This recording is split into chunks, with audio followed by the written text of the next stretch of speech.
Assalamualaikum warahmatullahi wabarakatuh. Pemirsa Gapai Kemuliaan yang dirahmati Allah, apa kabar Anda hari ini? Semoga Anda senantiasa sehat dan selalu berada dalam lindungan Allah Azza wa Jalla. Amin ya rabbal alamin.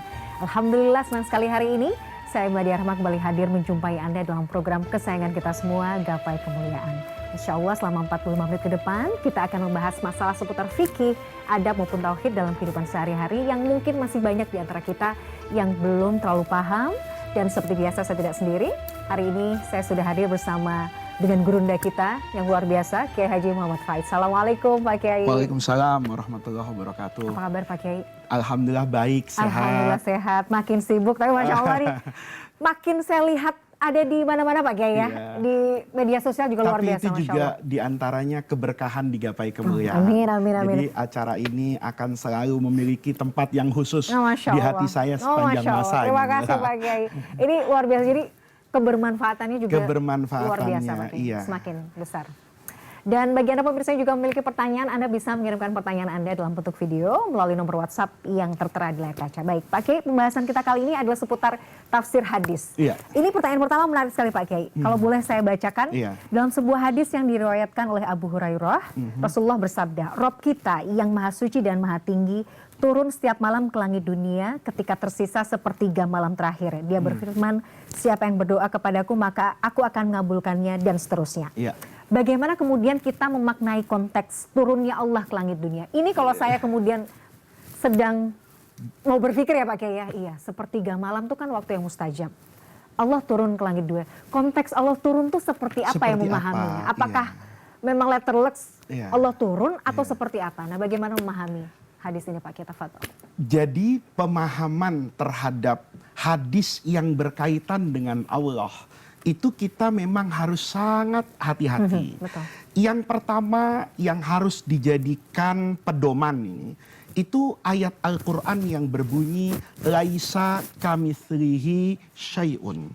Tidak ada yang menyamai Allah. Karena semuanya itu pasti memiliki ciri khas dan spesifikasi yang berbeda. Bergerak misalnya, gerakan yang dilakukan benda padat itu bukan gerakan yang dilakukan benda cair. Masing-masing benda ini dalam ilmu fisika itu punya satuan yang berbeda. Oleh karena itu, kalau kita memahami logika dasar akal manusia, ini juga akan sejalan dengan pemahaman keagamaan. Misalnya, tadi Mila membayangkan bagaimana turunnya Allah. Pertanyaannya sederhana. Kalau saya bilang, saya Mila mau turun ke masjid. Menteri Agama turun ke masjid, Presiden turun ke masjid. Kata-katanya sama turun. Tapi pasti implementasinya berbeda. Saya turun ke masjid mau sholat berjamaah. Menteri Agama mau turun ke masjid, mungkin mau melakukan inspeksi. Ini masjid sudah sesuai peruntukannya. Kalau memang dulu berasal dari uang negara, mungkin ada audit dan sebagainya. Turunnya sama, tapi caranya berbeda. Turunnya saya sederhana, berangkat ke masjid. Tapi kalau Pak Presiden mau turun ke masjid, itu 2 hari sebelum beliau turun, itu pas pampres sudah datang. Artinya apa? Kata-kata turun itu juga memiliki makna yang berbeda-beda. Kalau kemudian saya mengatakan misalnya, nih, Faiz punya tangan, Presiden punya tangan, kan beda. Kalau Mila mengatakan Faiz punya tangan, ya tangan saya ini. Tapi ketika dikatakan tangan Presiden, mungkin yang terbayang itu stafnya, kaki tangan. Iya, orang kepercayaannya. Boleh jadi ada asumsi yang mengatakan itu kekuasaannya. Karena tangan Presiden itu bukan tangan saya. Kalau saya menandatangani sesuatu, dibawa ke instansi pemerintahan, itu tidak laku Mila. Tapi tanda tangan Presiden, karena kekuasaannya itu adalah instruksi. Nah, oleh karena itu dulu guru saya mengajarkan yang pertama tadi, itu harus dipahami laisa kamitslihi syai'un. Yang kedua, kalau sudah berusaha meyakini ini, maka ada banyak mazhab cara memandang ayat dan hadis seperti ini. Ada yang memandang ini, saya memahami makna itu secara bahasa, kayak Allah yanzil, turun, tetapi saya meyakini bahwa turunnya Allah itu bukan seperti turunnya saya, dan turun di situ tidak boleh kemudian atas bawah, kanan kiri. Kalau seperti itu berarti kita mengasumsikan Allah itu punya jismun, punya badan. Makanya kalau ada badan maka ada jihah, ada arah. Sementara kan ayatnya bilang laisa kamislihi syai'un. Oleh karena itu kalau ada orang nih melakukan makna hati-hati namanya tafwid. Itu Allah turun sepertiga malam. Maka dia katakan, saya serahkan makna itu kepada Allah. Saya tidak mau mengambil komentar. Tetapi nanti di sepertiga malam, saya tahu ini waktu yang istimewa. Berdasarkan turunnya Allah dengan pemahaman yang saya serahkan kepada Allah, saya beribadah. Boleh. Ada yang lebih bijaksana dari itu.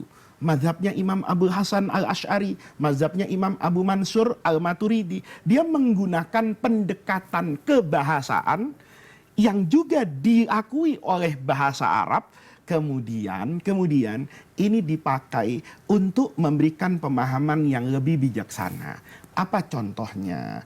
Allah itu turun sepertiga malam.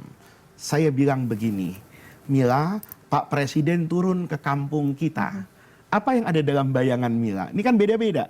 Kalau Mila misalnya, Pak Faiz turun ke kampung saya. Yang dibayangkan Mila, saya turun ke sana membawa fikih. Saya turun ke sana membawa hadis. Tapi kalau Presiden turun ke sana, itu membawa bansos. Ya, mungkin Mila, bagus juga nih. Kebetulan jalanan masuk ke rumah nih aspalannya tidak bagus. Begitu Presiden turun, dia akan membawa aspalan, bagusin. Itu kan asumsi kan? Oleh karena itu kata ulama, turunnya Allah dalam hadis-hadis seperti hadis yang Mila sampaikan itu untuk menunjukkan turunnya rahmat, gitu loh. Maka hadis ini digunakan oleh para ulama untuk menunjukkan waktu yang terbaik kita bermunajat kepada Allah di saat Allah secara khusus. Allah tuh menurunkan rahmatnya kapanpun dan dimanapun. Tetapi itu secara khusus dilakukan pada sepertiga malam. Saya sekarang berbicara itu karena rahmat Allah. Saya bisa melangkah ke gapai kemuliaan itu karena rahmat Allah. Mila bisa menghirup napas hari ini oksigen karena rahmat Allah. Tapi ada yang khusus Allah bagikan nih sepertiga malam. Ini eksklusif nih, spesial. Nah, itu dipahami oleh para ulama, bukan Allahnya yang turun, karena Allah itu tidak naik dan tidak turun karena tidak ada jisimnya. Bentuknya kita tidak bisa mengatakan Allah itu punya jihah, Allah itu punya arah. Maka ditafsirkan, oh turunnya itu turun membawa rahmat. Gitu. Jadi sama aja Mila, kayak tangan Allah itu bisa diartikan kekuasaan. Ya, misalnya Allah mendengar, kan mendengarnya saya dengan mendengarnya Presiden berbeda. Gitu. Apalagi Allah dengan makhluknya. Oke, jadi jangan kemudian kita menganalogikan Allah itu seperti makhluk ya Pak Kiai. Iya. Karena pasti melampaui itu. Atau gitu. berasumsi. Sepertiga malam di Indonesia itu siang di Amerika. Lalu bagaimana turunnya? Gitu. Kalau kemudian kita maknai turunnya rahmat pada sepertiga malam, sama saja kan, ada orang dapat rahmat sekarang, ada orang dapat besok pagi. Nah, itulah yang menjadikan mazhab al-Asy'ariyah wal Maturidiyah itu menjadi pemahaman mayoritas umat Islam, karena dia bisa memberikan pemahaman yang jauh lebih bijaksana dan menjauhkan orang dari keterjerumusan kepada tasbih, menyamakan Allah dengan makhluknya. Konteks sepertiga malam Pak Kiai, dari kecil tuh saya bahasanya tuh saya diajarin gitu misalnya sama orang tua saya, pokoknya kalau mau berhasil, kalau mau sukses, kalau apa tuh harus rajin sholat malam gitu. Jadi kadang-kadang tuh kita berpikir begini, sedahsyat apa ya powernya, daya dobraknya itu sedahsyat apa ya sepertiga malam itu. Kenapa sampai, dan itu tuh sangat tertancap di sampai dengan detik ini Pak Kiai. Bagaimana kita kemudian bisa mencari hakikat sepertiga malam yang seperti apa yang Allah berikan kepada kita. Kata guru saya, ketika saya bertanya kenapa malam-malam akhir itu menjadi sesuatu yang istimewa, itu beliau menjawab pakai Quran. Karena inna nasyi'atal laili, bangun malam itu, hiya asyaddu wat'an, itu membutuhkan kesungguhan yang luar biasa untuk bisa bangun di sana. Yang kedua, wa aqwamu qila, karena suasananya hening, kita bisa menghadirkan kejujuran kepada Allah, Mila. Kalau kita mau bertobat siang-siang, kan takut kedengeran anaknya. Misalnya nih, ya saya atau Mila lah, kita sudah sama-sama punya anak. Terus sholat duhur, zikir, ya Allah ampunilah dosa saya. Anaknya lewat, oh, berarti bapak habis berdosa nih, kan gitu kan. Nah, sementara malam hari, Iya, betul. itu lebih terasa sunyi. Hati kita itu lebih terasa bersih. Karena kemudian disitulah waktu yang terbaik untuk kita memanjatkan doa, untuk kita beristighfar. Karena kita bisa terbuka dan lebih jujur di waktu-waktu seperti itu. Oke, saya pernah mendengar Pak Kiai, bisa bangun di sepertiga malam itu sebuah privilege. Iya. Itu artinya undangan dari Allah Iya, gitu. iya. Apakah memang seperti itu Pak Kiai? Itu namanya taufik. Oh, tahu. Ada taufik, ada hidayah. Ada hidayah. Hidayah itu pengetahuan teoritis, tapi belum tentu diamalkan.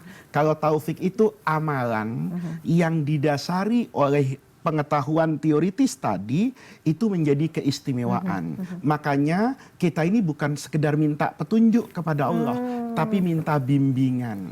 Jadi dalam bahasa Arab itu, para pemirsa, kata-kata hada memberi hidayah, itu ada dua metodenya dalam bahasa Arab. Ada dia langsung kepada objeknya, ada yang menggunakan perantara harfu jar. Ini kalau dalam ilmu bahasa Arab, seperti contohnya ila.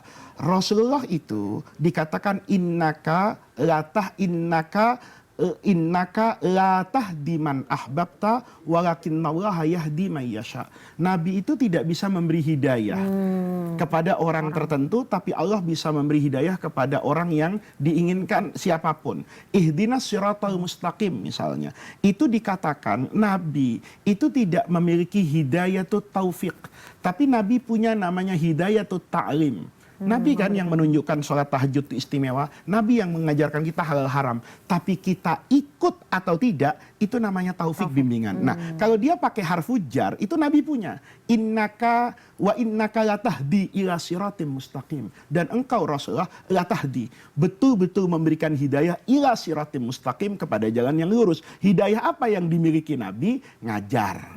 Ya kan? Kemudian memberikan petunjuk. Tapi orang itu ikut atau tidak, itu taufik dari Allah. Taufik. Masya Allah. Pak Kiai, menarik sekali, tapi kita harus break dulu. Nanti kita akan lanjutkan. Pemirsa jangan kemana-mana, gapai kemuliaan masih akan kembali setelah jeda yang satu ini.